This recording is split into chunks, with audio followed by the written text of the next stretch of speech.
The deep packed down snow and the winding hills of the Perkins Trail brought back memories of a hike many winters ago.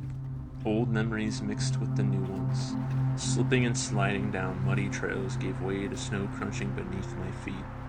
Bantering with a friend became hiking alone with my own thoughts. Crossing creeks covered in ice as they cracked beneath our feet, just laughing and enjoying the day. Memories that felt so fresh in my mind reminded me how fast time passes you by. The good and the bad come and go so fast. It can make you wish for those good times to return, but it robs you of the present. Looking back and appreciating those moments is a good thing, but imprisoning yourself in nostalgia blinds you to the beauty of today.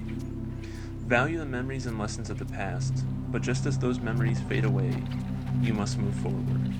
Otherwise, time will pass you by and leave you behind as those days have been.